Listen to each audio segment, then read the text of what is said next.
അവൾ ചെയ്യുന്നതൊട്ടും ശരിയല്ല. ഞാനിവിടെ ടെൻഷൻ അടിച്ച് അവൾക്ക് വേണ്ടി വെയിറ്റ് ചെയ്യുമ്പോൾ അവൾക്കൊന്ന് പെട്ടെന്ന് വരണമെന്ന് പോലുമില്ല. ശരി, അവൾക്ക് എന്നെപ്പറ്റി ചിന്തയില്ലെങ്കിൽ പിന്നെ എന്തിനാ ഞാൻ അവളെ പറ്റി ആലോചിക്കുന്നത്? അവൾക്ക് സൈൻ വേണമെന്നുണ്ടെങ്കിൽ അവൾ എൻ്റെ അടുത്ത് വരട്ടെ, വന്ന് കാണട്ടെ. അപ്പോഴേ ഞാൻ ഈ പേപ്പർ സൈൻ ചെയ്യുള്ളൂ. ആവശ്യം എന്തായാലും അവളുടെയല്ലേ, അവൾ തന്നെ വരട്ടെ.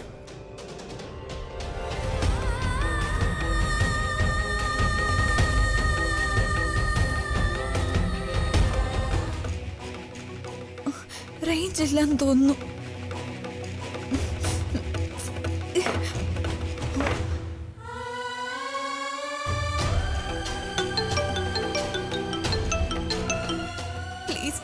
പ്ലീസ് ഈ ഫോൺ ഒന്ന് എടുക്കൂ. ഒറ്റ തവണ പ്ലീസ് ആൻസർ ദ കോൾ. ഏത് ഇടിയറ്റാ ഇങ്ങനെ നടന്ന് വിളിക്കുന്നത്?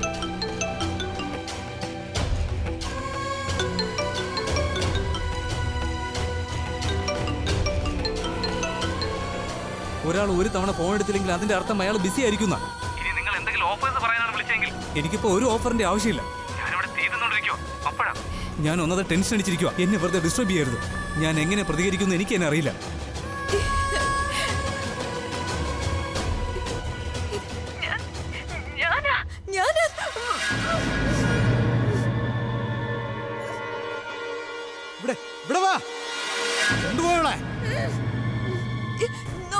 ആ പേപ്പേഴ്സ് ഞാൻ അയച്ചതല്ല, അത് എന്നെ കൊണ്ട് നിർബന്ധിച്ച് സൈൻ ചെയ്യിച്ചതാ. പ്ലീസ് മിണ്ടരുത്.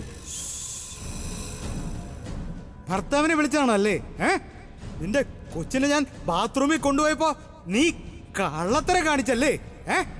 പ്ലീസ് എനിക്ക് ഒരു തവണ എന്റെ ഭർത്താവിനോട് സംസാരിക്കണം. അത്യാവശ്യമായിട്ടൊരു കാര്യം പറയാനുണ്ട്. അറിയാം, എനിക്ക് നന്നായി അറിയാം.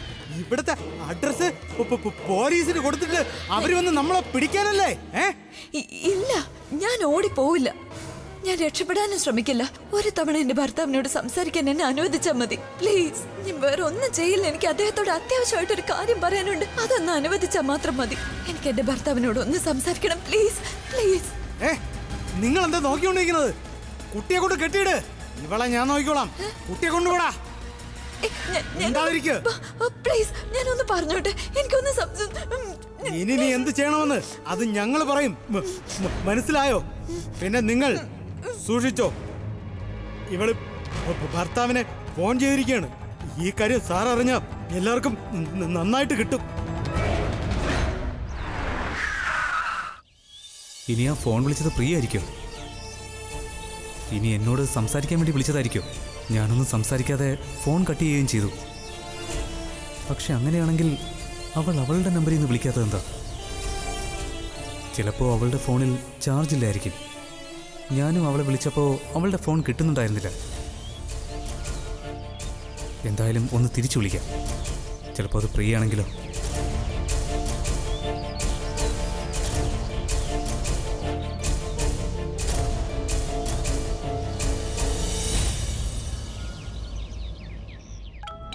ഇത് അവളുടെ ഭർത്താവിന്റെ ഫോണായിരിക്കും. ഫോൺ എടുത്തില്ലെങ്കിൽ ചിലപ്പോ അവന് സംശയം തോന്നും. അവൻ ഈ നമ്പർ പോലീസിന് കൊടുത്ത് അവര് നമ്മളെ ട്രേസ് ചെയ്യും. ഇനിയിപ്പോ എന്ത് ചെയ്യും? ഫോൺ എടുക്കാം. ഹലോ ഹലോ, ആരാ? നിങ്ങൾ ഇങ്ങോട്ടല്ലേ വിളിച്ചത്? നിങ്ങൾ പറയൂ, നിങ്ങൾ ആരാണെന്ന്. എനിക്ക് ഈ നമ്പറിൽ നിന്ന് നേരത്തെ ഒരു കോൾ വന്നിരുന്നു. ഫോൺ വന്ന കുഴപ്പമെന്താ? ഇതിപ്പോ സംസാരിക്കുന്ന ആരാ? ഞാനല്ലേ ആദ്യം ചോദിച്ചത് നിങ്ങൾ ആരാണെന്ന്. എന്റെ പേര് അഭിഷേക് മേനോൻ. അപ്പോ ഇത് അവളുടെ ഭർത്താവായിരിക്കും. അതെ സാർ, ആ ഫോണ് നമ്മുടെ കമ്പനിയിൽ നിന്ന് വന്ന ഫോണായിരിക്കും. നമ്മളിവിടെ കയറിന്റെ പ്രോഡക്ട്സ് ഉണ്ടാക്കുന്നു സാർ. അതിന്റെ സെയിലിനാ വിളിച്ചത്. കയറോ? സാറ് നമ്മുടെ കസ്റ്റമറാണ്. സാറിന് നല്ല ഡിസ്കൗണ്ടും തരും. 10 മീറ്റർ വാങ്ങിച്ചാ 5 മീറ്റർ ഫ്രീ. 20 മീറ്റർ വാങ്ങിച്ചാ 10 മീറ്റർ ഫ്രീ. എനിക്കിപ്പോ എന്തായാലും ഒരു കയറും വേണ്ട. വാങ്ങിക്കോളൂ സാർ. പറഞ്ഞില്ലേ വേണ്ടെന്ന്. സാറ് നമ്മുടെ സ്പെഷ്യൽ കസ്റ്റമറാണ്. സാറ് 10 മീറ്റർ വാങ്ങിച്ചാ പകുതി നമ്മള്, അതായത് 5 മീറ്റർ ഫ്രീ. ശരി, ഒരു കാര്യം ചെയ്യ്. ആ കയറൊക്കെ വെച്ചൊരു കെട്ടുണ്ടാക്കിട്ടെ അത് തന്റെ കഴുത്തിലോട്ടങ്ങട്. എന്നിട്ട് തൂങ്ങിച്ചാവും. താൻ ചത്തു കഴിഞ്ഞാൽ ഞാൻ വാങ്ങാം. ഇനി മേലാൽ ഇങ്ങോട്ട് വിളിച്ചു പോരുത്. രക്ഷപ്പെട്ടു. ചിന്തിച്ചതൊന്ന് നടന്നത് വേറൊന്ന്. വെറുതെ സമയം കളയാനായിട്ട്.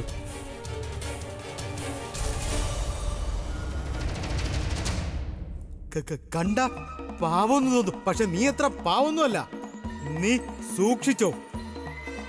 ഏയ് ആടാ. നോക്കൂ അലിയ, നീ ഇവിടെ എന്റെ തെറ്റുകൾ കേൾപ്പിക്കാനാണ് വിളിച്ചതെങ്കിൽ ഐ എം സോറി, എനിക്കൊന്നും കേൾക്കണ്ട. ഏയ് അങ്ങനെയല്ല സ്വീറ്റ് ഹാർട്ട്. ഞാൻ ഇവിടെ നിന്റെ തെറ്റുകൾക്ക് വഴക്ക് പറയാനല്ല, പകരം നിന്നെ അഭിനന്ദിക്കാൻ വേണ്ടി വന്നതാ. നോക്ക് തനു, നീ ഇല്ലായിരുന്നെങ്കിൽ പിന്നെ നമ്മൾ എന്ത് ചെയ്യുമായിരുന്നു? ആഫ്റ്റർ ഓൾ നീയല്ലേ അഭിഷേക് പ്രേമേനോന്റെയും പ്രിയയുടെയും ഇടയിലുള്ള അകൽച്ചയ്ക്ക് കാരണം. അല്ലെങ്കിൽ അതിനെ എങ്ങനെ പറയാം, നീയാണ് അവർക്കിടയിലെ മതിൽ. നീ ഇല്ലായിരുന്നെങ്കിൽ പിന്നെ എനിക്ക് ഒന്നും ചെയ്യാൻ പറ്റില്ലായിരുന്നു നിഖിലിനും. നമ്മുടെ മുഴുവൻ പ്ലാനും സക്സസ്ഫുൾ ആയത് നീ കാരണമല്ലേ. എനിവേ തനു, ഇനി നമുക്ക് വളരെ നന്നായിട്ട് ചിന്തിച്ച് നന്നായി ആലോചിച്ച് പ്ലാൻ ചെയ്യണം. എന്ന് വെച്ചാൽ നമുക്ക് നമ്മുടെ ഏറ്റവും വലിയ പോരാളിയെ യൂസ് ചെയ്യണം. ഏത് പോരാളി? നിന്റെ കുഞ്ഞ്, അല്ലാതെ വേറെ ആരാ? സ്വീറ്റ് ഹാർട്ട്, നിനക്ക് മനസ്സിലാവുന്നുണ്ടോ? ഇത് നിന്റെ ഏറ്റവും വലിയ ആയുധമാണ്. ഇതിന്റെ പേരിലാണ് നീ അഭിഷേക് പ്രേമേനോന്റെ കയ്യിൽ നിന്നും ഡിവോഴ്സ് പേപ്പേഴ്സിൽ സൈൻ വാങ്ങേണ്ടത്. മനസ്സിലായില്ലേ? ഞാൻ പറഞ്ഞുതരാം. ഈ സമയത്ത് അഭിഷേക് പ്രേമേനോൻ ഭയങ്കര ദേഷ്യത്തിലാണ്. ആര് കാരണം? ആ പ്രിയ കാരണം. ബിക്കോസ് അയാൾ വിചാരിക്കുന്നത് പ്രിയ തന്നെയാണ് ആ പേപ്പർ സൈൻ ചെയ്ത് അയാൾക്ക് അയച്ചു കൊടുത്തത്, അതും അയാളോട് ചോദിക്കാതെ. പിന്നെ ഈ സമയത്ത് ഇമോഷണലി ഡിസ്റ്റർബ്ഡും ആണ്. അപ്പൊ നീ അയാളെ ഇമോഷണലി ബ്ലാക്ക്മെയിൽ ചെയ്യണം. നിന്റെ ഈ കുഞ്ഞിനെ വെച്ച്, പിന്നെ നിന്നെ വെച്ചു. എന്നിട്ട് നീ അയാളോട് പറയണം, അയാളല്ലാതെ നിങ്ങൾക്ക് വേറെ ആരാ ഉള്ളത്? അയാളെ പറഞ്ഞ് മനസ്സിലാക്കുക, അയാൾക്ക് റെസ്പോൺസിബിലിറ്റി എന്താന്ന് പറഞ്ഞു കൊടുക്ക്. എപ്പോഴാണോ നീ ഇങ്ങനെ ചെയ്യുന്നത് തനു, അപ്പൊ അയാൾക്ക് ദേഷ്യം വന്ന് ആ ഡിവോഴ്സ് പേപ്പേഴ്സിൽ സൈൻ ചെയ്യും. പിന്നെ നീ അയാളെ റിയലൈസ് ചെയ്യിക്കണം തനു, നീയും പിന്നെ ഈ കുഞ്ഞും അയാളുടെ ഫാമിലിയാണെന്ന്. പിന്നെ ആ പ്രിയ അയാളുടെ ശത്രു. കാര്യം നടന്നെന്ന് തന്നെ കൂട്ടിക്കോളൂ. That's like my best front.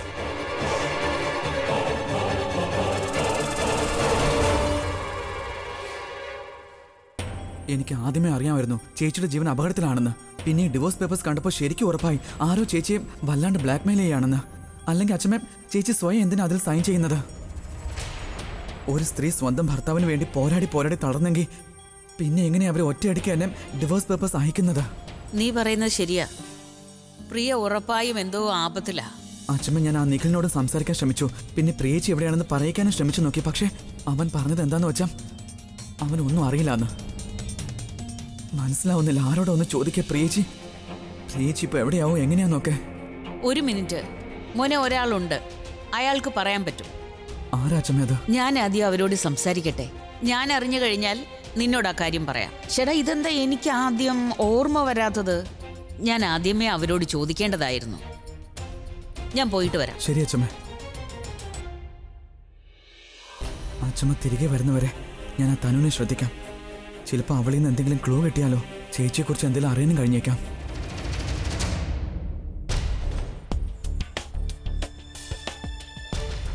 ഈ ലൈല മജ്നു പ്രണയം തുടങ്ങിയിട്ട് ഒത്തിരി നാളായി. എനിക്കിപ്പോ തന്നെ ഈ നാടകത്തെ തടഞ്ഞ് എന്റെ നാടകം തുടങ്ങണം. അബി ഞാൻ പറയുന്ന കേൾക്കും. എനിക്കിപ്പോൾ എന്തായാലും ഒന്ന് സംസാരിക്കേണ്ട പ്രണവ്. ഞാൻ നിന്നെ പിന്നീട് വിളിക്കാം. എടാ, ഞാനൊന്ന് പറഞ്ഞോട്ടെ.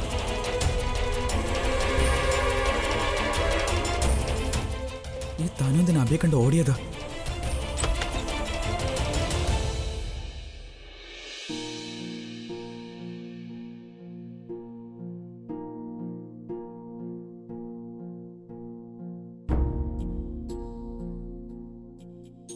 നിനക്കെന്ത് പറ്റി പ്രിയ? നീ ഇങ്ങനെയൊന്നും അല്ലല്ലോ. ഞാൻ ഡിവോഴ്സ് ചോദിച്ച് നടന്നപ്പോൾ പോലും നീ അതിന് തയ്യാറായില്ല. എന്നിട്ടിപ്പോ ഞാൻ നിന്നോടൊപ്പം ജീവിക്കാൻ ആഗ്രഹിക്കുമ്പോൾ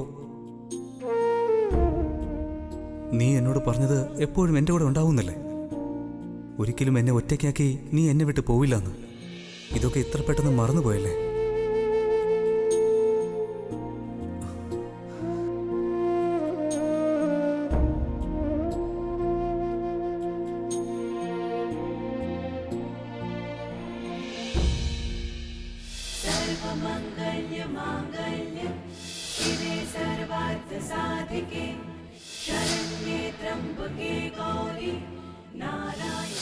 എനിക്ക് ഓരോ ദിവസവും ഓർമ്മയുണ്ട്, നമ്മൾ ഒരുമിച്ച് ചെലവഴിച്ച ഓരോ നിമിഷവും.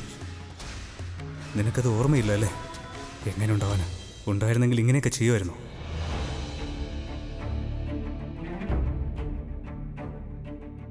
എനിക്കെന്തായാലും എല്ലാ കാര്യങ്ങളും ഓർമ്മയുണ്ട്. ഇതും ഞാൻ എന്തായാലും ഒരിക്കലും മറക്കില്ല. നീ എന്നോട് ചെയ്ത ഈ ചതി എന്നും എൻ്റെ മനസ്സിൽ തന്നെ ഉണ്ടാവും. നീ ഈ ചതിയൊക്കെ എന്നോട് ചെയ്തിട്ടും നിന്നെ വെറുക്കാനും എനിക്ക് പറ്റുന്നില്ല. പക്ഷേ ഇതൊക്കെ ഓർക്കുമ്പോൾ നിന്നെ സ്നേഹിക്കാനും എനിക്ക് കഴിയുന്നില്ല. ഇനി നിന്നെ നേരിൽ കണ്ടാലും നീ എന്നോട് ചെയ്ത ചതികളെ എനിക്ക് ഓർമ്മ വരും. എൻ്റെ മനസ്സിൽ എത്ര സ്നേഹം ബാക്കി നിന്നോ അതുകൂടി ഇല്ലാതാവും. പക്ഷേ എനിക്ക് നിന്നെ മറക്കാൻ പറ്റുമോ ഇല്ലയോന്ന് എനിക്കറിയില്ല പ്രിയ. എപ്പോൾ നിന്നെ നകരാൻ ശ്രമിച്ചാലും എങ്ങനെയെങ്കിലും അടുത്തു വരാറാ പതിവ്.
ഇന്ന് നിങ്ങൾക്ക് എന്റെ ശബ്ദം കേൾക്കാൻ കഴിഞ്ഞില്ല.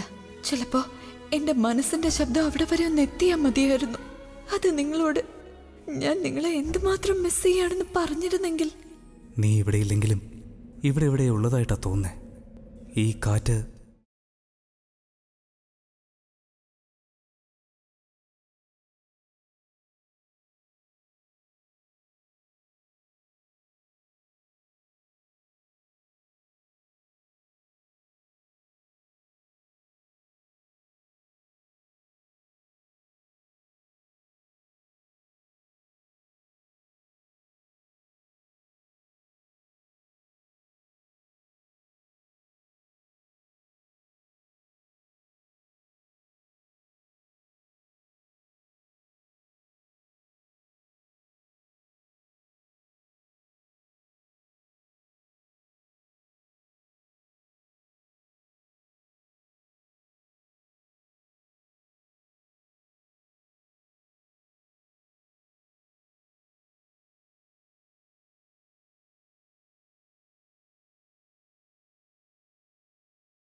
അബി എപ്പോ റൂമിൽ നിന്ന് ഇറങ്ങുമെന്ന് അറിയില്ല. എപ്പോ ഞാൻ അവനോട് ഇനി സംസാരിക്കും?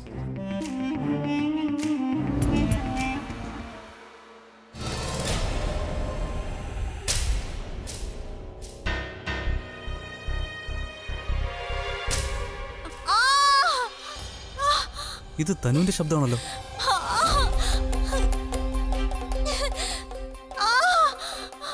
തനു, എന്തുപറ്റി? നീ എന്തിനാ കരയുന്നത്? അബി, എനിക്ക് വല്ലാതെ വയറുവേദനിക്കുന്നു. നീ കുറച്ചു മുമ്പ് വരെ ഓക്കെ ആയിരുന്നില്ലേ? പെട്ടെന്ന് നിനക്ക് എന്താ പറ്റിയത്? ചിലപ്പോ ബേബി കിക്ക് ചെയ്യുന്നതായിരിക്കും. ബേബി കിക്ക് ചെയ്യുമ്പോ നിനക്ക് എങ്ങനെയാ വേദന എടുക്കുന്നത്? കാരണം ബേബി എന്റെ വയറ്റിലാ ഉള്ളത്. വയറ്റിൽ കിക്ക് ചെയ്ത പിന്നെ എനിക്കല്ലേ വേദനിക്കൂ. പക്ഷെ അതിന് നിനക്കെന്താ? നിനക്ക് എന്നെ കുറിച്ച് ഒരു ടെൻഷനും ഇല്ലല്ലോ. നീ ആ പ്രിയയുടെ അടുത്ത് പോ, അവളെ കുറിച്ച് ചിന്തിക്കൂ. I don't need you. നീ ആദ്യമൊന്നും മിണ്ടായിരിക്കും. ഞാൻ ഡോക്ടറെ ഒന്ന് വിളിക്കട്ടെ. വേണ്ട പ്ലീസ്.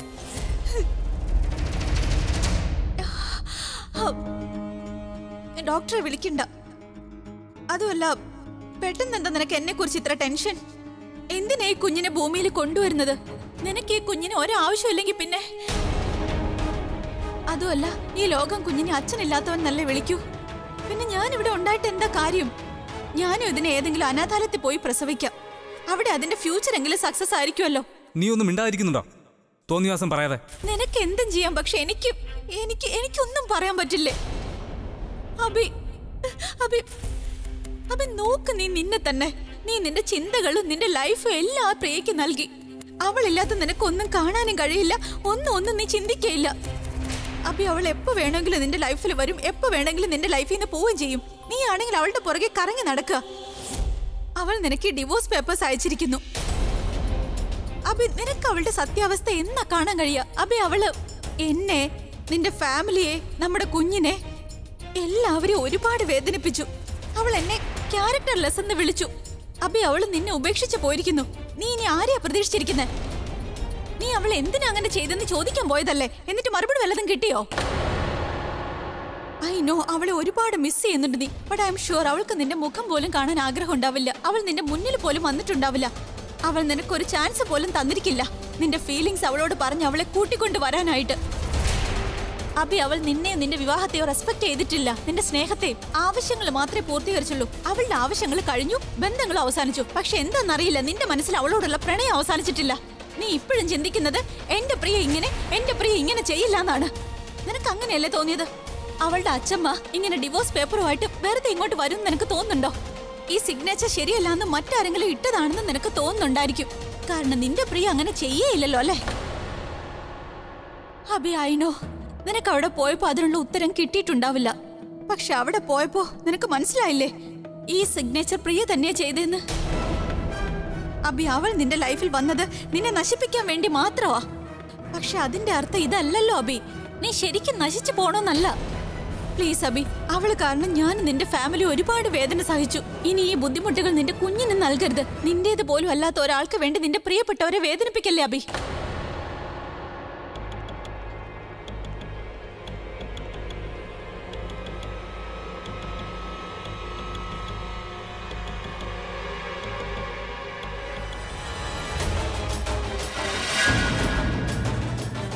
സൈൻ ചെയ്യ അബി. അബി അവൾ ഈ ഡിവോഴ്സ് പേപ്പർ അവളുടെ അച്ഛമ്മയുടെ കയ്യിലാണ് കൊടുത്തയച്ചത് നിന്നെ ഇൻസൾട്ട് ചെയ്യാനായിട്ട്. അപ്പൊ നീ അവളെ കാണാതെ തന്നെ ഈ ഡിവോഴ്സ് പേപ്പർ സൈൻ ചെയ്ത് തിരിച്ചയക്കൂ. നിന്റെ സെൽഫ് റെസ്പെക്ട് എന്താന്ന് തെളിയിക്കൂ.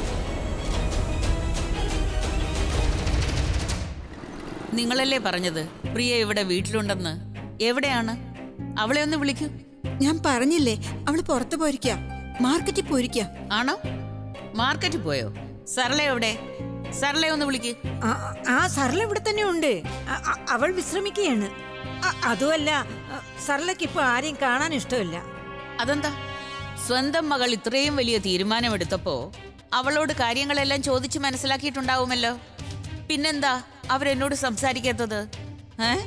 ഞാനൊന്ന് നോക്കട്ടെ മകളെടുത്ത തീരുമാനത്തിൽ അവർക്ക് എത്ര ടെൻഷനുണ്ട്, എത്ര വിഷമമുണ്ട് എന്നൊക്കെ. സാരമില്ല, ഞാൻ തന്നെ പോയി കണ്ടോളാം. അയ്യോ ക്ഷമിക്കണം അമ്മേ, ഇപ്പൊ പറഞ്ഞില്ലേ കാണാൻ പറ്റില്ല എന്ന്. എന്തുകൊണ്ട് കാണാൻ പറ്റില്ല? നിങ്ങൾ എന്തിനു നിർബന്ധം പിടിക്കുന്നത്? അതുകൊണ്ട് ഒരു കാര്യമില്ല. ഒരു കാര്യം മനസ്സിലാക്കണം, ഏത് കാരണത്താലാണ് പ്രിയ നിങ്ങളെ കാണാൻ ആഗ്രഹിക്കാത്തത് അതേ കാരണത്താൽ സർലയ്ക്ക് നിങ്ങളെ കാണാൻ താല്പര്യമില്ല. ഞാൻ നിങ്ങളോട് പറഞ്ഞതാണല്ലോ. നിങ്ങൾ അബിയോട് പറഞ്ഞ് ആ ഡിവോഴ്സ് പേപ്പറിൽ ഒന്ന് സൈൻ ചെയ്ത് വാങ്ങിക്കൂ. അത് ചെയ്യൂ. അപ്പൊ പിന്നെ എന്റെ മറുപടിയും കേട്ടോളൂ. അബി പറഞ്ഞില്ലേ, അത് തന്നെയാണ് ഞാനും പറയുന്നത്. പ്രിയയെ ഇനി എന്നാണോ ഞങ്ങൾ കാണുന്നത് അന്നായിരിക്കും ഡിവോഴ്സ് പേപ്പറിൽ അബി ഒപ്പിടുന്നത്. നിങ്ങൾ എന്താ പറയുന്നത് മനസ്സിലാക്കാത്തത്? ഈ പേപ്പറിൽ സൈൻ ചെയ്യേണ്ടത് അത്യാവശ്യമാണ്. നിങ്ങൾ എന്നോട് ഒരുപാട് തവണ എനിക്ക് കാര്യം മനസ്സിലാവുന്നില്ലെന്ന് പറയുന്നു. നിങ്ങൾ ഒരു തവണയെങ്കിലും എന്നോട് പറ പ്രിയമോൾ എവിടെയാണെന്ന കാര്യം. ഞാൻ എങ്ങനെ നിങ്ങളെ പറഞ്ഞ് മനസ്സിലാക്കും? പ്രിയയുടെ ജീവൻ അപകടത്തിലാണ്. അവർ അവളെ കിഡ്നാപ്പ് ചെയ്തിരിക്കുകയാണ്. അവർക്ക് വേണ്ടത് അബിയെ കൊണ്ട് ഡിവോഴ്സ് പേപ്പറിൽ സൈൻ ചെയ്യിക്കുകയാണ്. അത് ചെയ്യാതെ അവർ പ്രിയയെ വിടില്ല.